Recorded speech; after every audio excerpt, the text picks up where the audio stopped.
Les graines, c'est quoi pour vous? Des pépins qu'on recrache? Moi aussi, c'est ce que je croyais avant de commencer ce film. En fait, les graines sont la base de notre alimentation et un maillon capital dans le développement de l'humanité. Depuis 12 000 ans, les paysans sèment, sélectionnent et échangent librement leurs graines. C'est toute l'histoire de l'agriculture. Cette pratique ancestrale est en péril. Sur la planète, 5 multinationales, des géants de la chimie devenus producteurs de semences, contrôlent la moitié du marché. Et elles ont un projet, devenir propriétaires des graines. Parmi eux, Monsanto a accepté de nous ouvrir ses portes. On a notre rôle pour résoudre un peu le problème de la nourriture dans le monde. C'est un système de cow-boy. Je vois quelque chose qui bouge, je dégaine. Pam. Depuis peu, partout dans le monde, des citoyens s'élèvent contre cette privatisation. Nous, citoyens, responsables et vigilants, exigeons la cessation immédiate des brevets sur les graines, car il est inacceptable que des entreprises privées aient la main mise sur le garde-manger du monde.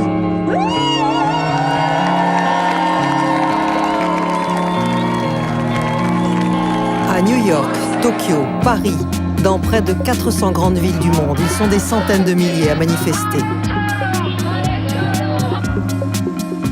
Une résistance s'organise. Des agriculteurs, des scientifiques, des élus se battent. À leur tête, une activiste indienne reconnue dans le monde entier, Vandana Shiva. Comme Gandhi, elle prône la désobéissance. S'ils pensent qu'ils peuvent breveter la vie, nous leur avons déjà dit que nous n'obéirions pas. Nous avons suivi son combat en Inde, en France et à Bruxelles. C'est un choix entre l'abondance et la rareté. Un choix entre la guerre et la paix. L'enjeu, notre indépendance alimentaire face au système industriel de la malbouffe. L'histoire que nous allons vous raconter, c'est celle d'une guerre inconnue, mais qui nous menace tous. La guerre des graines.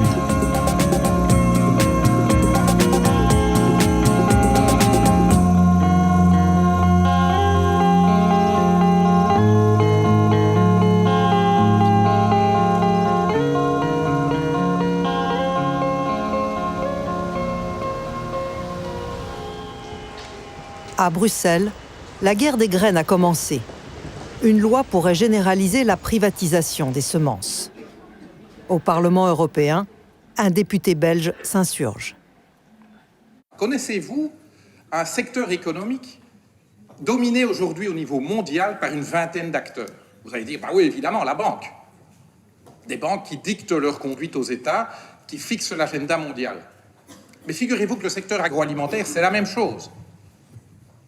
Connaissez-vous un secteur qui s'est complètement standardisé, dont tous les acteurs offrent les mêmes produits? Vous allez dire la banque, évidemment. Mais est-ce vraiment différent dans l'agroalimentaire? C'est la même recette qu'on vous sert. On veut que, d'ici à Jakarta, de Tokyo à Brasilia, on mange la même chose et on peut dire en français que c'est du junk food. On veut faire de ce que la nature a créé pour nous une marchandise. L'autre bras de la tenaille... En Belgique, Philippe Lamberts est une star de la lutte contre les abus des banques. Et les méthodes de communication des multinationales, il les connaît par cœur. Ils vont vous dire c'est pour protéger les petits fermiers, c'est pour protéger les PME. Ils ont ce langage à la bouche tous les jours. Eh bien, il est temps que les masques tombent, car ce qu'ils font, c'est défendre les intérêts de quelques-uns.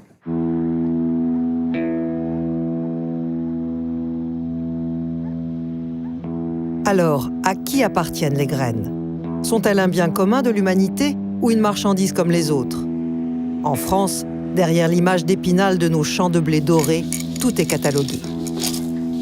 Pour être mise en vente, la moindre variété de blé, de maïs, doit être inscrite dans un registre, le catalogue officiel des variétés.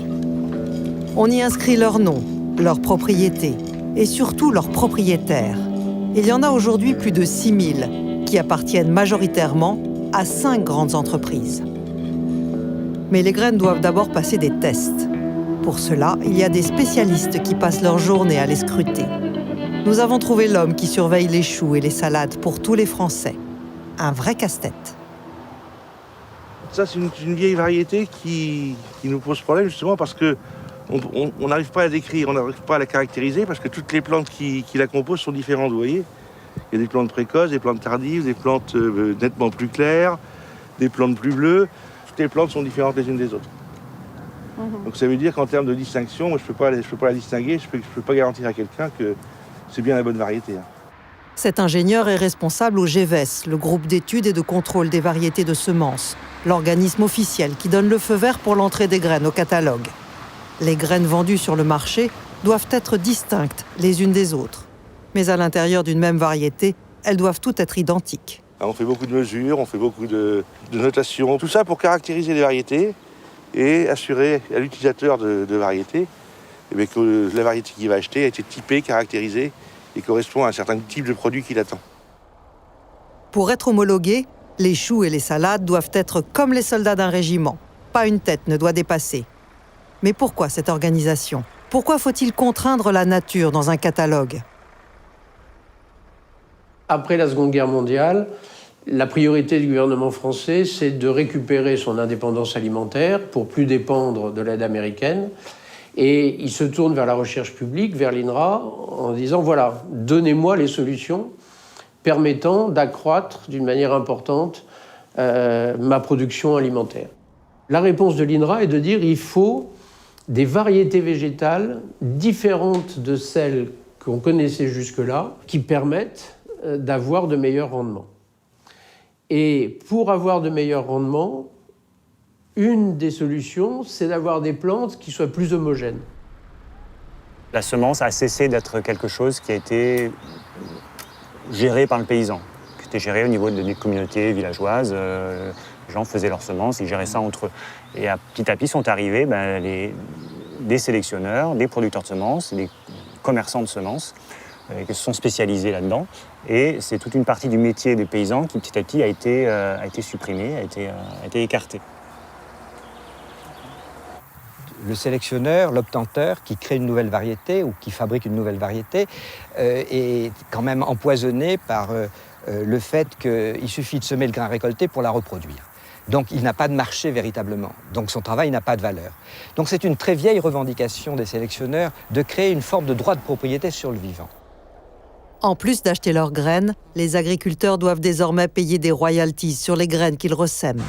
Un système qui a porté ses fruits. En 50 ans, la production agricole française a doublé. Il y a de moins en moins d'agriculteurs, mais ils sont devenus 6 fois plus productifs. Une fierté nationale.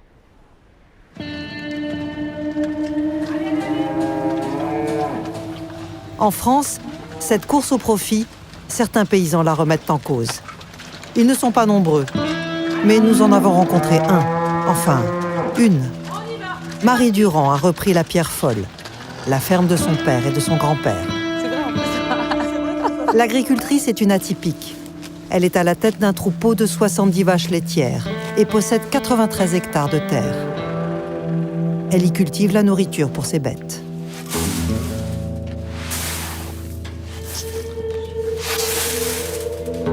Aujourd'hui, elle fait les semis.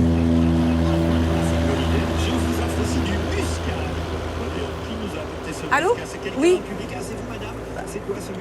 J'avais besoin de 150 kilos de févrole au dernier moment, quoi. Mais là, j'ai pris le parti de semer puisque je n'arrivais pas à vous joindre et donc c'est trop tard, tant pis. Une autre fois, j'essaierai de m'y prendre plus tôt. En tout cas, merci. Merci d'avoir appelé, monsieur Renaud. Merci. Un semencier, tiens. Non, un fournisseur. Pendant 15 ans, elle a fait comme son père. Elle a racheté ses semences d'une année sur l'autre. Maintenant, elle a décidé de faire autrement. Quand il était jeune, il faisait ses semences de maïs. Et il a complètement laissé tomber pour des raisons, je ne juge pas du tout, mais ils ont laissé tomber ça, cette génération-là. Et la génération d'après aussi. Et nous, on arrive et on remet ça un peu en cause. Et là, je pouvais lui montrer que voilà ce qu'il faisait quand il était jeune, et on arrive à le refaire aussi aujourd'hui.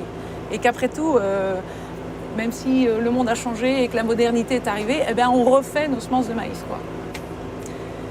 Ils ont lâché cette partie-là, nos pères. Et moi, dans mon travail d'agricultrice, semer c'est une chose, récolter c'est une chose, mais essayer d'être autonome sur pas mal de choses, dont les semences, ça fait vraiment partie de mon métier, quoi.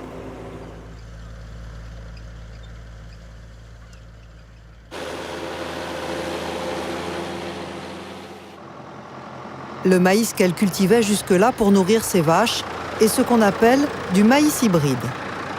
Une sorte de super maïs inventé dans les années 50 pour augmenter les rendements. Ils sont tous de la même hauteur, ou pratiquement. Quand on le voit de la route, on voit bien que c'est vraiment au carré.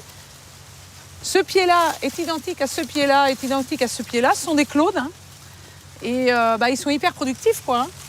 Quand on voit des belles bosses comme ça, bien remplies, du début jusqu'à la fin, c'est sûr que là, ça va donner des très bons rendements, quoi. C'est évident. C'est un maïs superbe, je peux pas dire autrement. Hein. Mais moi, il me fait pas... Il me fait pas, comme on dit, il me fait pas rigoler, quoi, parce qu'ils sont tous pareils. Il n'y a pas de biodiversité du tout ici. C'est de la productivité pour de la productivité, quoi. Je suis pas sûre qu'il y ait des lapins là-dedans. Hein. Pas sûr.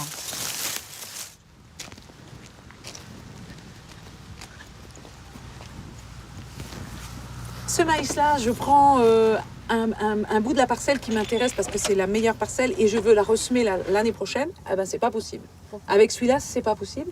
C'est du maïs hybride qui ne se ressème pas d'une année sur l'autre. Les semenciers ont fait en sorte que... C'est le but même de l'hybridation, c'est qu'on ne peut pas le ressemer l'année d'après. Je ne suis pas d'accord avec cette idée-là. On doit pouvoir ressemer nos propres semences l'année d'après.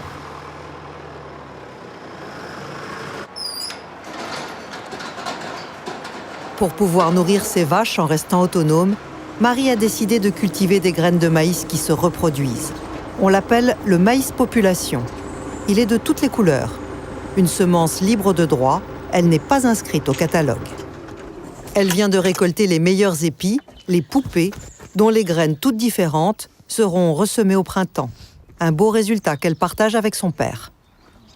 Moi, je dirais qu'il y a une certaine satisfaction de pouvoir travailler sa matière. Vous avez pu faire ça, vous aviez la liberté de faire ça, sinon, du temps où c'était vous qui dirigez l'exploitation, on pouvait replanter son propre grain. Mais on ne savait pas du tout ce que... Il n'y avait pas le choix. On ne savait pas ce qu'on faisait, en fin de compte, on achetait de la semence de maïs, point. Ouais. De toute façon, vous n'aviez que ça, il n'y avait pas de semence population à traîner dans les greniers. Non. Mais parce que la prise de conscience s'est faite plus tard. Enfin, à mon avis. Hein. Oui. La prise de conscience s'est faite plus tard, quoi. C'était comme ça, ça suivait son cours. Et je crois qu'en plus, l'avènement des OGM nous a fait un certain nombre d'entre nous réfléchir. Avant, on se posait pas non plus la question. De plus près, oui, c'est vrai. On ne se posait pas non plus la question. Mais il y a quelque chose de fort quand même là-dedans. Parce que on fait la nique un peu aux semenciers quand même. Hein? Là, Monsanto, il doit pas rire quand il va voir ça, il va pas rigoler, quoi. Il va se dire, tiens, encore un qui a trouvé la faille. La faille, c'est d'avoir trouvé ces graines gratuites. Cela représente une économie de 2 000 € chaque année. Mais il reste un obstacle. En France, la loi n'autorise que l'échange ou la vente de semences inscrites au catalogue. L'agricultrice a trouvé une astuce pour contourner la loi. Personne n'avait le droit de nous donner 5 kilos de maïs pour commencer, sauf à être expérimentation. Donc c'était la manière de passer la première année. Et à partir de la première année, le maïs, il est à nous après. Maintenant, il est à nous, celui-là. Alors par contre, je n'ai pas le droit de le donner ou d'en prêter ou d'en vendre à qui que ce soit. Alors, bon, moi, là, je respecte la loi, j'en ai pas donné, mais je ne dis pas qu'un jour, je n'en donnerai pas à mon voisin quand même. Faut pas exagérer, quoi. Et puis qu'on vienne me contrôler, Il peut tomber 2 ou 3 poupées en route, hein. Oui. Le voisin, il les ramasse et puis voilà. Et voilà, hein. Ouais.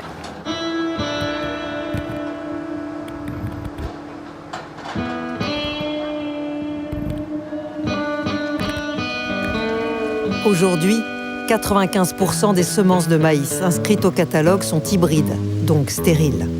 Un verrouillage qui rapporte gros à l'industrie.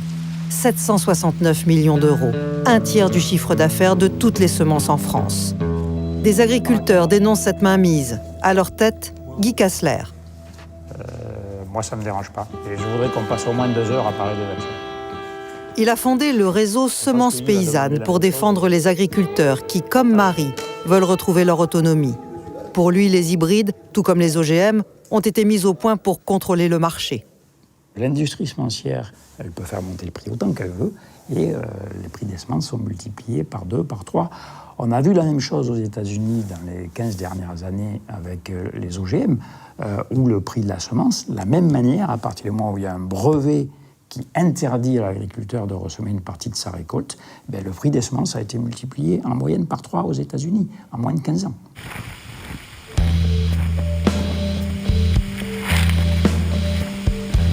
Alors, qui sont les industriels qui contrôlent le marché des graines? Nous avons contacté les 5 géants de la semence. Monsanto et DuPont Pioneer aux États-Unis, en France Limagrain, Syngenta en Suisse et Bayer en Allemagne. La plupart d'entre elles viennent de l'industrie chimique. Certaines se sont distinguées pendant la guerre. Bayer est issue d'IG Farben, l'entreprise qui fabriquait le Zyklon B pour les nazis, utilisé dans les chambres à gaz. Monsanto, c'était l'agent orange, répandu dans la jungle pendant la guerre du Vietnam pour anéantir l'ennemi. Des produits qui seront recyclés en pesticides pour l'agriculture industrielle. Jean-Pierre Berland est un amoureux de la nature. C'est un ancien ingénieur agronome qui a quitté les laboratoires officiels pour prendre le maquis. Il est en colère. Il dénonce ce mariage contre nature de la chimie et des graines. C'est quand même une situation extraordinairement inquiétante, puisque on a l'industrie des semences, l'activité semencière maintenant est entre les mains, c'est-à-dire les semences, c'est la vie. Bien, l'activité semencière à l'heure actuelle est entre les mains des fabricants de produits en seed, c'est-à-dire des fabricants de morts. Je sais très bien qu'on va voir sur le dos les fabricants d'agrotoxiques qui, eux, ils ont la main sur le cœur et ils disent « notre but, c'est de nourrir la planète ». Mais le but du système, c'est pas encore une fois de nourrir l'humanité, ils s'en foutent. Le but, c'est de faire des profits, quel que soit le coût pour l'humanité. Les accusations sont graves. Nous avons cherché une réponse auprès des multinationales. Seul Monsanto, le leader mondial des semences, notamment les OGM, nous a ouvert ses portes. Pas question de rencontrer un responsable de la stratégie du groupe, mais seulement le gestionnaire de cette usine Monsanto en France. Un bon soldat, parachuté depuis le Portugal, où il était commercial pour la marque. Bonjour. Ça va? Nous sommes dans la plus importante usine Monsanto en Europe. Le patron est fier de nous présenter son trieur optique, une machine qui reconnaît et rejette les mauvaises graines à toute vitesse. Il apprécie moins quand nous filmons les grains de maïs qui sortent tout rouges de la machine, enduits de fongicides. Tous sont hybrides. On a rencontré des agriculteurs en France qui se plaignent du fait que les graines hybrides, les semences hybrides ne repoussent pas l'année d'après. Oui, les agriculteurs ont le choix s'ils veulent faire les semences fermières ou faire des semences hybrides. Apparemment, en France, il n'existe presque plus de maïs qui ne soit pas hybride. Donc c'est très difficile de faire des semences de ferme. Oui, mais c'est les agriculteurs qui ont pris le choix. C'est cette personne qui les avait imposé de faire des semences hybrides. C'est parce que vraiment, c'est une différence de rendement tellement importante. Il y a une pression énorme sur le prix du maïs. Et donc le maïs, les agriculteurs doivent produire du maïs avec le prix le plus faible possible. Bon, Thiago Costa nous sert le discours officiel. Avec lui, nous n'en saurons pas plus. Si la multinationale américaine nous a ouvert ses portes, c'est pour faire passer un message surprenant. Aujourd'hui, les grands changements du groupe Monsanto, c'est qu'on a complètement changé notre stratégie parce qu'on a pris la décision que c'est pas la priorité, c'est pas les OGM en Europe parce que l'Europe ne veut pas les OGM. Et on est devenu une société professionnelle sémencière. Le directeur de l'usine vient carrément de nous annoncer que Monsanto abandonne les OGM, en tout cas pour l'Europe. C'est le message que l'entreprise veut faire passer. Le monde, selon Monsanto, ne serait pas si effrayant qu'on le croit. Mais que signifie vraiment ce revirement? Rien qu'avec cette usine, Monsanto fournit 1/3 des semences de maïs de tout le marché français. Une position dominante qui peut avoir des conséquences insoupçonnées. Décryptage. Si toutes les semences avec les brevets appartiennent à 5 ou 6 multinationales, ça a un impact pour l'autonomie des paysans, qui sont complètement dépendants de ce modèle industriel, Mais aujourd'hui, ça a un impact tout simplement pour la sécurité alimentaire, ce qu'on appelle la souveraineté alimentaire. C'est un pouvoir qui est totalement déconnecté des pouvoirs politiques et qui peut imposer. Monsanto, c'est pas difficile, il peut priver la France de semences le jour où il se sera approprié de tout. Peut-être que le gouvernement sera obligé de plier, d'accepter les OGM, parce que Monsanto lui dira « Attention, moi je déclenche une révolution chez toi si tu ne veux pas accepter mes semences OGM. »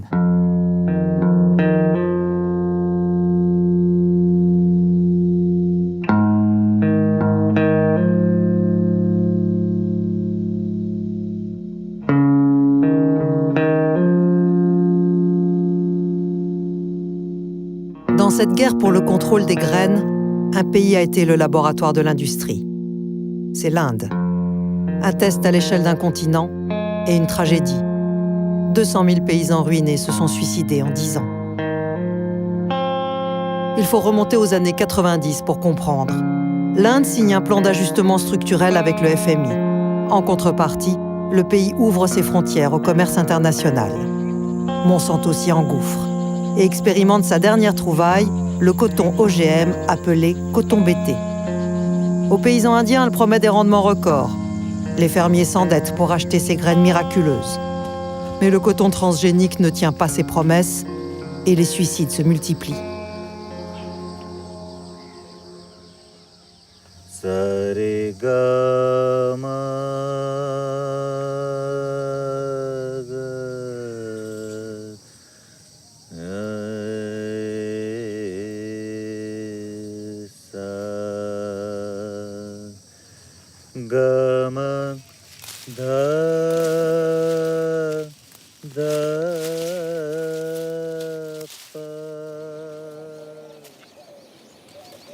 Alka est la veuve de l'un de ces paysans qui s'est donné la mort.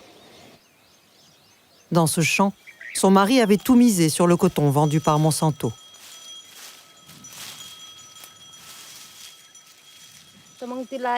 Il a semé le coton OGM et les plantes n'ont pas bien poussé. Il n'y avait que 1 ou 2 capsules par plante. Et lorsqu'elles se sont ouvertes, je n'ai pas pu extraire beaucoup de coton. On aurait dû récolter entre 4 et 500 kilos de coton. C'est ce que j'espérais en tout cas, mais ça ne s'est pas passé comme prévu. Elle vit à Billi, un village de la ceinture de coton, une région au centre de l'Inde où le coton transgénique a occupé jusqu'à 90% des cultures.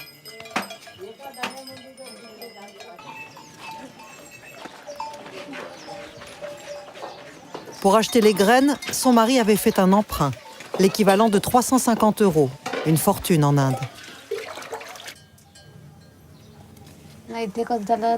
Comme le coton BT nous a donné une mauvaise récolte, il n'a pas pu rembourser la dette contractée auprès de la banque.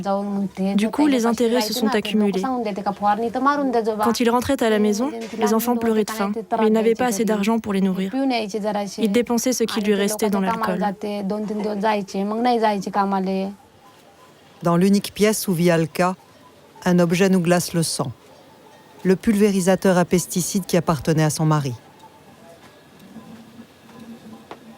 Ce que j'ignorais, c'est qu'il gardait de petites quantités de pesticides à chaque fois qu'il en utilisait. Et c'est avec ce mélange qu'il s'est empoisonné, car il n'avait pas l'argent pour en acheter. Ce matin-là, il est parti travailler au champ, comme d'habitude. Et vers 10 h, on est venu me dire qu'il s'était écroulé et qu'il vomissait. Son frère est allé le chercher, on l'a ramené à la maison. Il continuait de vomir. Le centre médical le plus proche a refusé de l'hospitaliser. Alors on a dû l'emmener dans un autre hôpital et il est mort en chemin.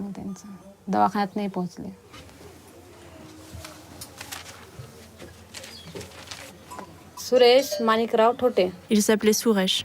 Au mois de mai, ça aurait été le 12e anniversaire de notre mariage.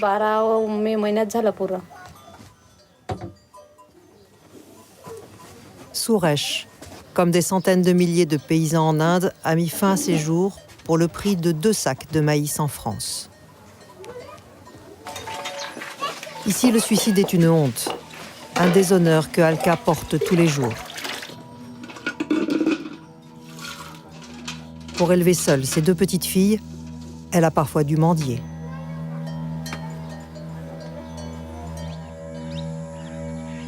Une femme a changé le cours de son existence Elle s'appelle Vandana Shiva. Elle est docteure en physique quantique et elle est devenue le symbole de la lutte contre les ravages de l'industrie semencière. Avant de rencontrer Vandana, j'allais voir les voisins pour leur demander de l'aide. Je devais les supplier de me donner quelques graines. Elle m'a redonné la confiance en moi. Grâce à elle, je me suis dit que je pouvais changer ma vie.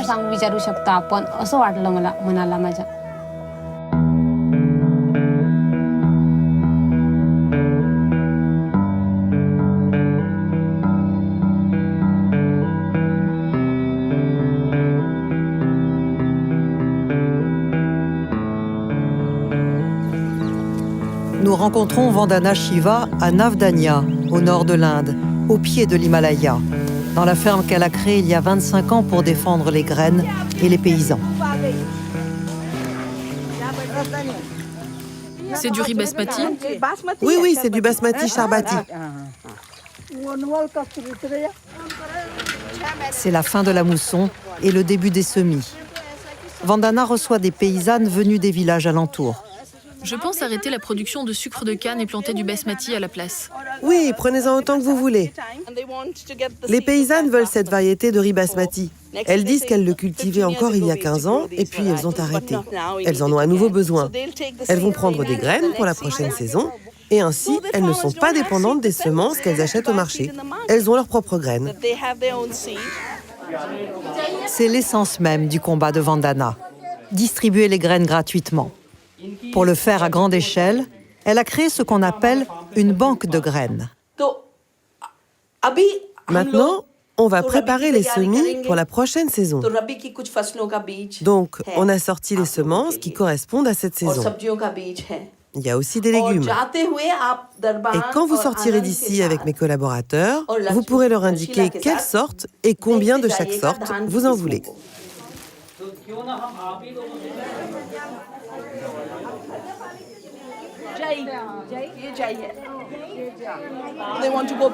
Elles veulent revenir aux variétés anciennes, parce que les seules graines que distribue le gouvernement sont celles de l'industrie, des graines qui ne se ressèment pas.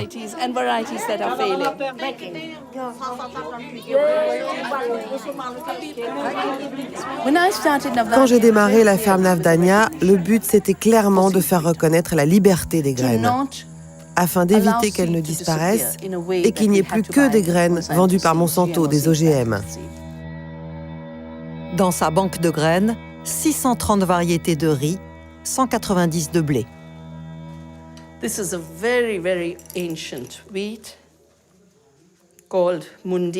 C'est un blé très ancien qu'on appelle le mundi, aussi vieux que l'agriculture. C'est le genre de variété que Monsanto a essayé de breveter. Est-ce qu'ils ont réussi? Nous les avons combattus et nous avons gagné. Ils ont retiré leur brevet.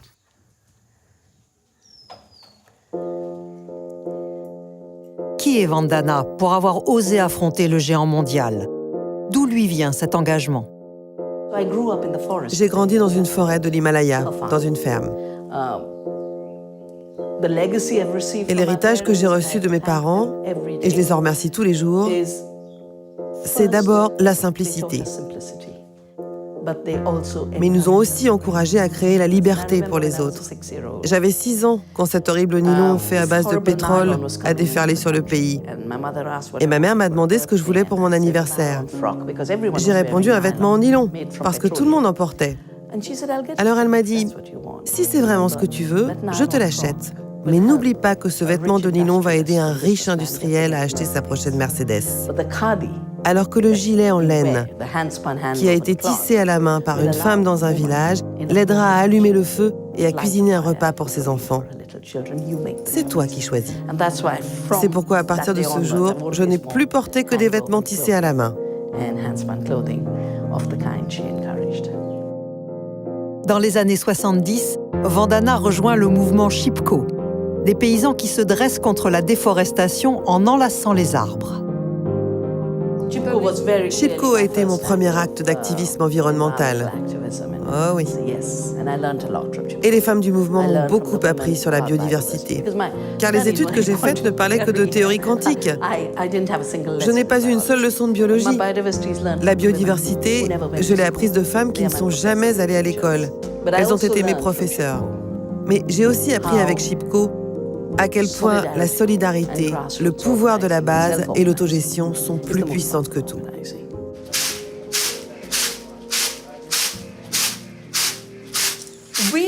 Nous nous battons contre un esclavage fondamental, l'esclavage des graines, des fermiers, de la société et des gouvernements qui sont déjà les esclaves de ces corporations.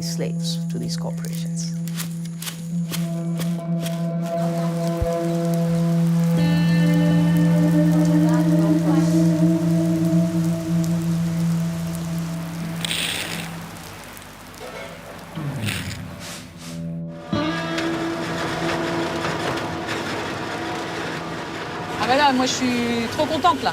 Je suis trop contente. Parce qu'il n'y a rien de pire que de faire des essais et se planter. Parce que le regard au-dessus de la haie des voisins là, ça c'est parfois un peu difficile à porter. Mais là, faire un essai qui marche en plus, qui est vraiment honorable, bah ouais, c'est tout bénef quoi. C'est vraiment sympa quoi. Première récolte du maïs libre de Marie. Les voisins agriculteurs sont venus donner un coup de main, mais ils sont aussi curieux de savoir ce que va donner l'expérience. Les têtes de maïs ont été broyées avec la tige et les feuilles. Ce mélange servira à nourrir les vaches l'hiver prochain. Ah, c'est fini, c'est fini, c'est fini. D'accord, très bien. OK. Marie peut enfin faire une estimation. La récolte est-elle à la hauteur de ses espoirs? Il faut toujours se contenter de ce que la nature nous donne. C'est honorable, 13 tonnes. On va en avoir assez pour donner à manger à nos bêtes, c'est ça l'important.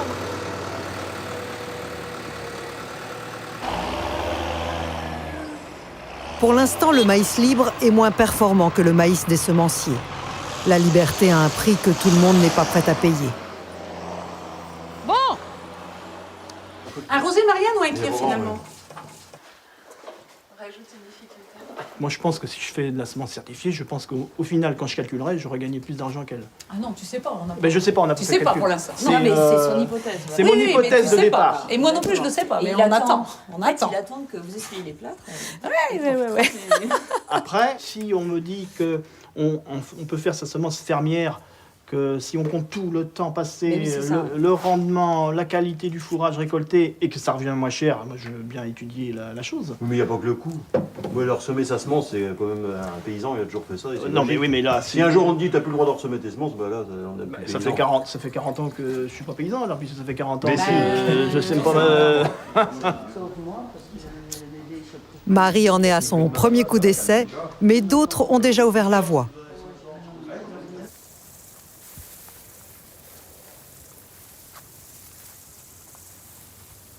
Christian Dalmasso a fait ce pari il y a 10 ans. Vivre de ses récoltes sans dépendre des graines de l'industrie. Son secret, mélanger les variétés de blé, des graines toutes libres de droit. Dans son champ, il y a près de 100 variétés différentes. Chacune a ses qualités et ses défauts. Alors là, on a par exemple ce petit blé blanc barbu, qui est ce qu'on appelle le barbeau du forêt. C'est un blé de pays. Donc voilà, qui se plaît bien dans mon mélange. On a ce blé rouge qui est le motin rouge, donc qui était le blé qui était autrefois cultivé dans la région. Pour moi, leur principal intérêt, ce ne sont pas des clones, des individus tous identiques. Et le fait d'avoir cette diversité, ça crée une population avec une grande diversité de sensibilité à des maladies et donc à une résistance. Prenons un exemple, j'ai cet épi qui est dans le champ, qui va être sensible à une maladie, mettons la rouille du blé. Seulement à côté, il y a cet épi qui, lui, est résistant. Il a un gène de résistante à ce type de rouille. Donc la rouille, elle va, avant de trouver un autre épi comme lui qui est sensible, mettons celui-là, ben lui, il est à 1 mètre plus loin. Donc on comprend bien que quand il y a une attaque de maladie, ben elle se propage très lentement. Le résultat de ça, c'est qu'on a des champs qui sont jamais très très malades. Christian produit ses propres graines et se passe de pesticides. Il baisse ainsi ses coûts de production. Et en plus, il peut travailler en bio. Avec son blé, il fait lui-même son pain qu'il vend directement aux consommateurs de la région. Une organisation en circuit court qui lui permet de vivre. On s'en sort parce qu'on transforme tout ce qu'on produit. Tout ce qui sort de cette ferme, c'est du produit transformé.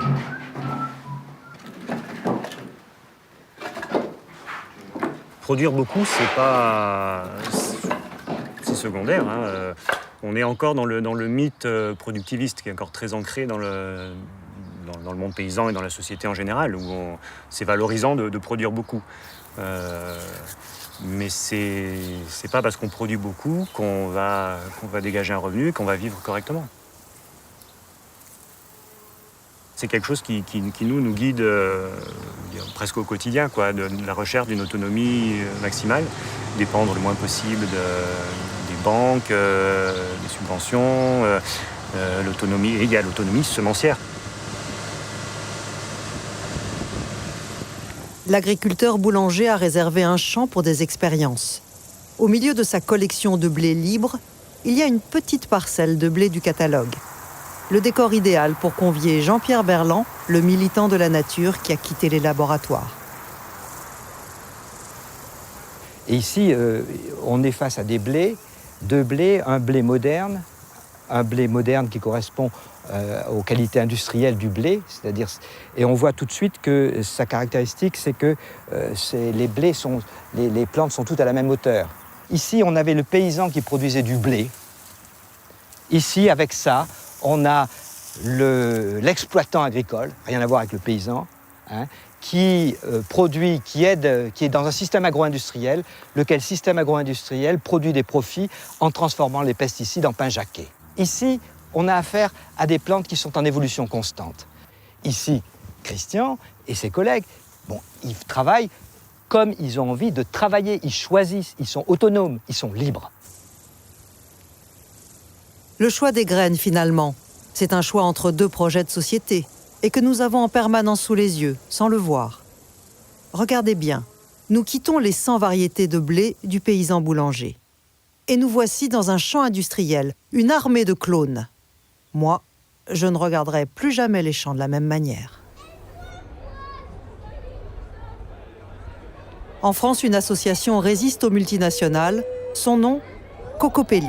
Donc il est clair que nous sommes fort fiers et heureux depuis 20 ans d'avoir distribué des semences, les avoir vendues, données, échangées dans l'irrespect le plus total de leur légalité. Là où Cocopelli se situe évidemment dans cette dynamique de libération des semences, c'est que depuis 8 ans, on est dans les tribunaux. Les tribunaux de France... Parmi ses plus fervents soutiens, Vandana Shiva. Cocopelli fait pousser des graines non répertoriées au catalogue, les vend ou les distribue gratuitement. À cause de cela, Cocopelli est poursuivi en justice par les semenciers pour concurrence déloyale. Voici 500 variétés. J'espère que vous pourrez les passer et vous transformer en contrebandier professionnel, comme nous depuis 15 ans. Mais je l'ai déjà été. Cocopelli vient de perdre la première manche d'un procès devant la Cour européenne. L'association a fait appel et compte bien profiter des débats pour dénoncer le projet de loi en discussion à Bruxelles. Alors maintenant, ils votent de nouvelles lois qui imposent l'uniformité à travers l'inscription obligatoire dans un catalogue. Et l'affaire Cocopelli a amené cette question dans l'agenda politique de manière très claire. Nous devons écrire des lois positives, tout en résistant aux lois négatives. En Inde, nous avons réussi à introduire dans la loi la notion de droit des fermiers, leur droit à conserver, échanger, améliorer, vendre leurs graines, un droit inaliénable. Nous avons besoin du même texte en Europe. Dans la tempête de la création de cette dictature des graines, la France est au centre. Parce que l'affaire contre l'association Cocopelli marque un tournant décisif et appelle le monde entier à se réveiller.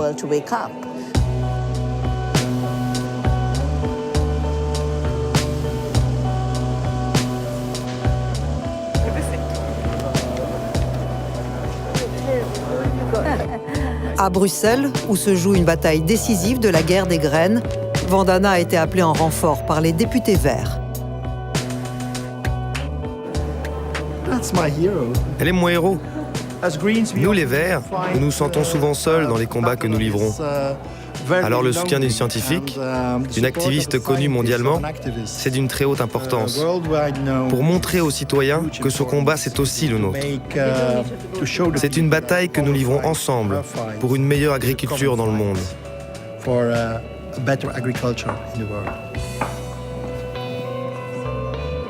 Down, up. Vandana Shiva va tenter de convaincre l'Europe que les graines doivent rester un bien commun de l'humanité.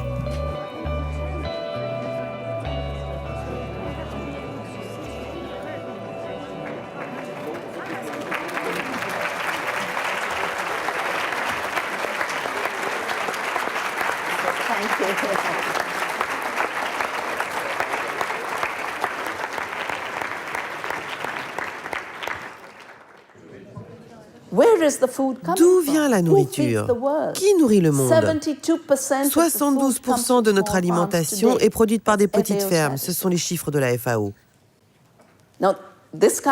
Cette loi sur les graines voudrait détruire 72% de l'alimentation et affamer les peuples. Si le monde était redessiné par une loi de cet acabit, il n'y aurait plus de nourriture. La loi européenne s'inspire du modèle français. Chaque graine vendue dans l'Union européenne devra d'abord avoir été inscrite dans un catalogue européen. La Commission européenne en est à l'origine. Le but, protéger l'industrie semencière. La production des graines européennes est la plus performante. Nous sommes le plus grand exportateur et la qualité de nos graines est reconnue comme la meilleure au monde. Nous respectons pleinement la pratique ancestrale qui consiste pour les fermiers à avoir le droit de garder les graines qu'ils produisent pour leur utilisation personnelle. Mais nous devons aussi trouver une solution pour continuer à vendre des graines produites en très grande quantité. Et c'est pourquoi nous avons ce texte de loi pour prendre en compte tout cela et trouver un compromis. Le compromis. Les échanges seraient autorisés hors catalogue, entre une dizaine de paysans au maximum. En gros, à condition de ne pas menacer le marché des industriels. Si 100 agriculteurs veulent se mettre ensemble pour faire des échanges de semences paysannes pour développer leur production, eh bien, ils ne rentrent pas dans le circuit. Ça, c'est interdit. C'est ça la réussite dans ce genre de texte. C'est qu'on est capable de vendre le bon Dieu avec le diable et on a l'impression qu'ils sont à égalité. Et ça, c'est vraiment l'escroquerie extraordinaire. Cette loi est si importante car c'est un choix entre la guerre et la paix. C'est un choix entre l'abondance et la rareté. C'est un choix entre les maladies, les toxiques et la santé. De plus en plus de citoyens s'insurgent contre la malbouffe. Une prise de conscience qui a convaincu quelques élus de défendre la liberté des graines. C'est le cas à Grigny-sur-Rhône, un village au sud de Lyon. Depuis 3 ans, le maire achète à Cocopelli toutes les graines qui sont semées sur les espaces verts de la commune. On est une des rares communes de France, si ce n'est la seule, je pense, à organiser des semis désobéissants, à le faire savoir, pour bien dire que ici on est contre le fichage et la privatisation du vivant, et qu'on l'exprime haut et fort. Donc la ville de Grigny est un receleur et est fière de l'être, bien sûr. Donc à chaque fois qu'on sème nos graines et nos semis désobéissants, on invite bien sûr le préfet et les différentes autorités qui ne se déplacent pas, ce qui est fort dommage, parce qu'on aurait beaucoup de choses à leur dire. Moi je pense que là, il faut qu'on organise des grands mouvements de désobéissance civique et qu'on enfreigne les lois et qu'on distribue les semences, qu'on les échange, qu'on les distribue, qu'on les sème et qu'on dit j'ai désobéi, j'ai enfreint la loi, je demande à être poursuivi pour en fait avoir permis aux vivants de se reproduire dans la terre.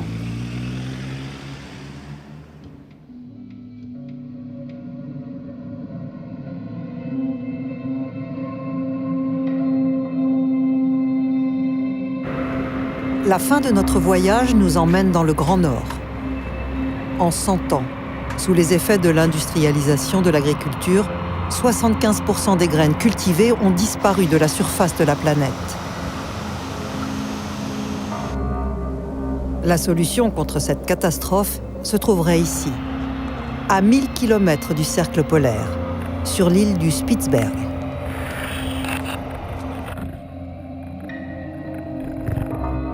Des graines arrivent du monde entier. Bienvenue au Svalbard Seed Vault, une chambre forte futuriste encastrée dans la montagne gelée. Les hommes l'ont construite pour y sauvegarder l'ensemble des graines cultivées sur la planète. 4 fois par an, la porte s'ouvre. Roland von Bottmer en est le gardien. Nous sommes devant le Svalbard Seed Vault, construit pour stocker les graines de toute la planète. C'est une copie de sauvegarde des graines de plantes nourricières. Pourquoi cette copie? C'est au cas où il arrive quelque chose dans les banques d'où viennent les graines. Beaucoup de choses peuvent se passer. Des guerres, des inondations, des révolutions. En fait, on perd des graines tout le temps. Les graines viennent rejoindre une collection unique au monde, 800 000 échantillons différents, venus des 5 continents. Des graines sélectionnées par les paysans, mais qui pourraient bientôt leur être interdites avec les nouvelles lois. Nous voici au cœur de la chambre forte. Ici, les graines sont stockées à moins 18 degrés, pour l'éternité.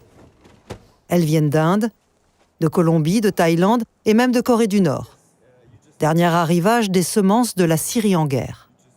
Ils ont les mêmes graines dans les pays alentours. Mais si jamais c'est perdu, on pourra leur envoyer cette boîte sur demande. Une arche de Noé végétale financée par 19 pays. Mais en y regardant de plus près, parmi les donateurs, nous trouvons les multinationales semencières que nous connaissons déjà. DuPont Pioneer et Syngenta. Il y a aussi la fondation Bill et Melinda Gates. Et enfin la fondation Rockefeller. La fondation Rockefeller est celle qui a promu la révolution verte en Afrique et qui a détruit la biodiversité de ce continent. Bill Gates a financé cette révolution verte et a également détruit la biodiversité et l'autonomie des paysans d'Afrique.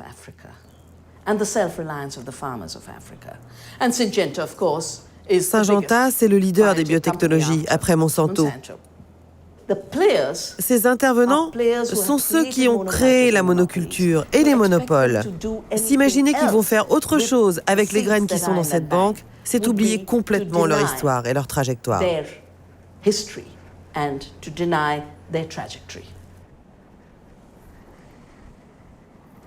Alors essayons d'imaginer. Que se passera-t-il si une catastrophe écologique arrive dans 200 ans? Dans 200 ans, est-ce qu'on pourra ressemer ces graines? Oui, enfin personne ne le sait, car nous ne savons pas combien de temps les graines peuvent vivre. Mais d'après nos calculs, dans ces conditions, elles pourraient se conserver entre 400 et 500 ans.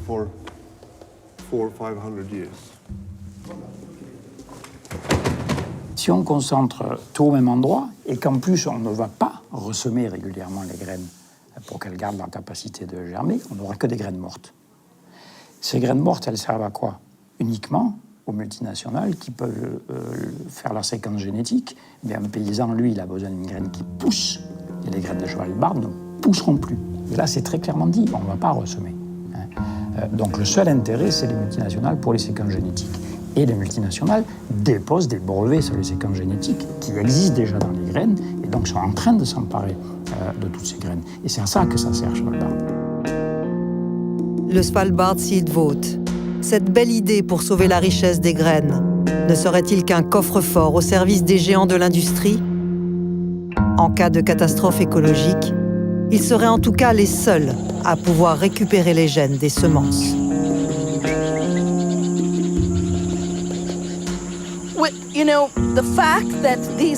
Ces industries, quand elles ont commencé à revendiquer un droit sur les graines, elles se sont proclamées industries des sciences de la vie.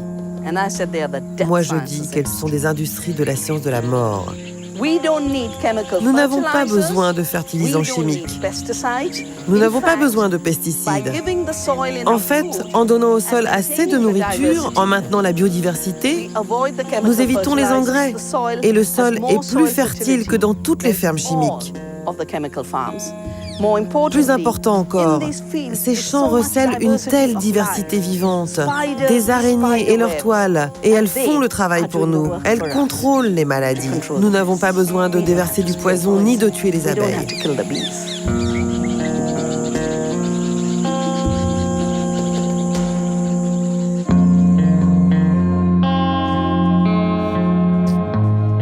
La guerre des graines n'est pas gagnée pour les paysans.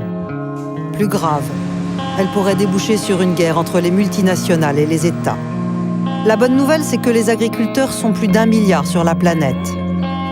Autant d'individus qui peuvent se mobiliser pour protéger les graines et notre indépendance alimentaire.